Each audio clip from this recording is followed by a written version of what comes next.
नमस्कार, मेरा नाम डॉक्टर महिमा है। मैं आपका स्वागत करती हूँ भारत होम्योपैथी में।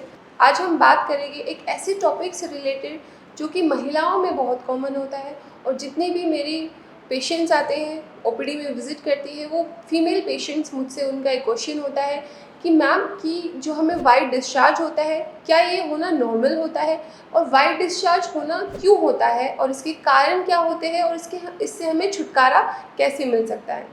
तो मैं अपनी वो फीमेल पेशेंट्स या फिर उन फीमेल्स तक ये बात पहुंचाना चाहती हूँ कि जो वाइट डिस्चार्ज होता है ये बिल्कुल होना कॉमन होता है। कुछ केसेस में ये एबनॉर्मल हो सकता है। अब वो एबनॉर्मलिटी की बात हम इस वीडियो में आगे करेंगे। तो सबसे पहले मैं आपको बताना चाहूँगी कि वाइट डिस्चार्ज होता क्या है। वाइट डिस्चार्ज पानी या फिर म्यूकस से बना होता है जो कि चिपचिपा हो सकता है, म्यूकोइड हो सकता है और उसमें कुछ बैक्टीरियल्स की सेल्स या फिर बैक्टीरियाज या फिर वजाइना की कुछ सेल भी आ सकती है। इन सब चीज़ों से बनता है वाइट डिस्चार्ज। अब वाइट डिस्चार्ज अगर 2 से 5 ml आपको हो रहा है तो वो बिल्कुल नॉर्मल है और अगर उसका जो कलर है वो वाइट है तो भी वो बहुत ज़्यादा कॉमन या फिर नॉर्मल है।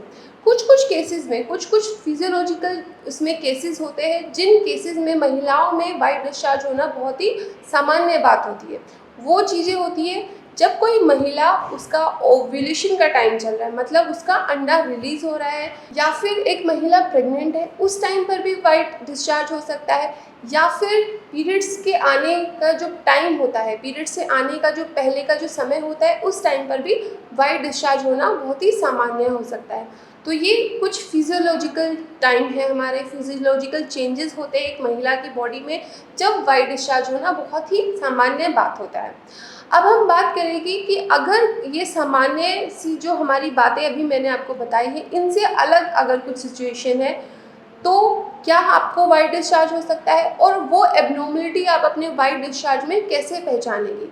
तो अगर किसी भी महिला को वाइट डिस्चार्ज के साथ जो वाइट डिस्चार्ज का कलर है वाइट ना होकर वो हरा हो गया है, येलो हो गया है, तो आप पहचान जाइए कि आपकी जो वाइट डिस्चार्ज है आपकी वजाइना में या फिर आपको कोई इन्फेक्शन हुआ है, बैक्टीरियल इन्फेक्शन आपको हो सकता है, ईस्ट इन्फेक्शन जो कि फंगल इन्फेक्शन होता है वो आपको हो सकता है, उसकी वजह से जो डिस्चार्ज का कलर है येलो या फिर ग्रीन हो गया है। वाइट डिस्चार्ज के साथ साथ अगर आपको वजाइना में खुजली हो रही है या फिर बर्निंग सेंसेशन बहुत ज़्यादा महसूस हो रही है, आप जब अपनी वजाइना को क्लीन करती है तब भी आपको उस पार्ट पे खुजली महसूस होती है, तो इसका मतलब है वहाँ पर कुछ इन्फेक्शन है और उस इन्फेक्शन की वजह से आपको वाइट डिस्चार्ज हो रहा है। वाइट डिस्चार्ज के साथ आपको बहुत ही ज़्यादा कमर दर्द भी रह सकता है। कमर दर्द के साथ आपको कभी कभी फीवर भी महसूस हो सकता है और डिस्चार्ज अगर आपको रेगुलर ही रहता है, मंथ में आपको पीरियड्स के बाद भी, पीरियड से पहले भी और ओव्यूलेशन से पहले या बाद में पूरे महीने आपको अगर वाइट डिस्चार्ज की समस्या बनी रहती है, 5 ml से ज़्यादा अगर आपको डिस्चार्ज आ रहा है तो आप समझ जाइए कि ये आपका जो वाइट डिस्चार्ज है वो एबनॉर्मल है, बिल्कुल सामान्य नहीं है। आपकी जो बच्चेदानी है, आपकी वजाइना में या फिर आपके सर्विक्स में कोई ना कोई इन्फेक्शन है, उसकी वजह से आपको वो समस्या आ रही है। तो अब हम बात करेंगे कि अब आपको अगर एबनॉर्मल वाइट डिस्चार्ज हो भी रहा है तो आप उससे कैसे बचाव कर सकती है, ऐसी क्या चीज़ें आप अपना सकती है जिससे आप अपने वाइट डिस्चार्ज को ठीक कर सकती है नेचुरली। तो सबसे पहले आप अपना एक नियम बना लीजिए कि आपको अपनी पर्सनल हाइजीन मेंटेन करनी है। अब आप मुझसे पूछेंगे कि पर्सनल हाइजीन आप कैसे मेंटेन कर सकती है। जब भी आप यूरिन पास करने जाती है तो वजाइना को अच्छे से ठंडे पानी से क्लीन कीजिए, उसको वाटर के स्प्लैश से अच्छे से क्लीन कीजिए। क्लीन करने के साथ आपको बहुत ज़रूरी हो जाता है कि आपके जो अंडरगारमेंट्स होते हैं आप उनकी भी हाइजीन मेंटेन करके रखिए। कॉटन के अंडरगारमेंट्स यूज़ कीजिए, अच्छे से धूप लगाइए अपने कपड़ों में, अपने अंडरगारमेंट्स में अच्छे से धूप लगाइए। आपके लिए बहुत इम्पॉर्टेंट है कि आप अपने प्राइवेट पार्ट्स को क्लीन रखिए और बिल्कुल साफ़ रखिए। नेक्स्ट बात करते हैं कि कुछ फूड रेमेडीज़ आप ऐसे यूज़ कर सकते हैं कि अगर आपको इन्फेक्शन हुआ है तो वो इन्फेक्शन आपको नेचुरली उन फूड रेमेडीज़ से कम हो सकता है। ऐसा ही है कि अगर आप कर्ड डेली या तो ब्रेकफास्ट में आप खा सकती हैं या लंच में आप खा सकती हैं, कर्ड एक बाउल कर्ड आपको डेली लेनी है।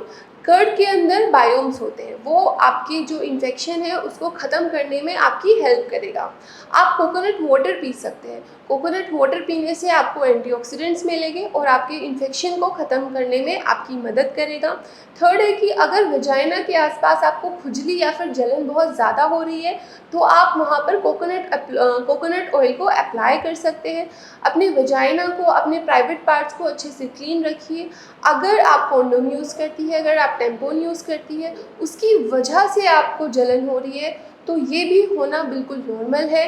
तो इससे भी आप यूज़ करने के बाद अपने प्राइवेट पार्ट्स को अच्छे से क्लीन कीजिए। अगर आप योगासन करेगी तो योगासन से क्या होगा कि आपकी बॉडी में ब्लड सर्कुलेशन अच्छा होगा और जो इन्फेक्शन है वो जल्दी से आपका ख़त्म हो जाएगा। तो ऐसा ही योगासन है, आप भद्रासन कर सकती है, आप मत्स्यासन कर सकती है। तो कुछ योगा आप कर सकती है और आप ब्रिस्क वॉक कीजिए कि आप आधे घंटे के लिए बहुत तेज़ी से चलिए या फिर थोड़ी बहुत रनिंग आप कर सकती है। इससे भी आपका जो इन्फेक्शन है वो दूर रहेगा और आपकी बॉडी एक्टिव रहेगी। और अपनी डाइट में एक हेल्दी बैलेंस डाइट, आपको पूरे न्यूट्रिशन मिलने आपकी बॉडी को बहुत आवश्यकता है, तभी आपकी बॉडी जल्दी से इन्फेक्शन से लड़ती रहेगी और आप हेल्दी रहती रहेगी। तो अगर आप वाइट डिस्चार्ज से सफ़र कर रही है और बहुत लंबे समय से आपको वाइट डिस्चार्ज हो रहा है, ख़त्म नहीं हो रहा है, एक बार ख़त्म होता है फिर से आ जाता है और आपके वाइट डिस्चार्ज में स्मेल भी आती है, उसका कलर भी चेंज हो गया है, तो आप मुझे डॉक्टर महिमा से कंसल्ट कर सकती है या फिर आप भारत होम्योपैथी की मेडिकल टीम से ऑनलाइन कंसल्टेशन के थ्रू अपना ट्रीटमेंट शुरू करवा सकते हो। और आप इस तरह अपना वाइट डिस्चार्ज, जो कि कभी कभी बहुत ही इरिटेट कर देता है एक फ़ीमेल को, बहुत ही ऑकवर्डनेस या फिर उसमें इन्फेक्शन की वजह से जलन या फिर खुजली से बहुत एक महिला परेशान हो जाती है, उससे छुटकारा पा सकती हो। धन्यवाद।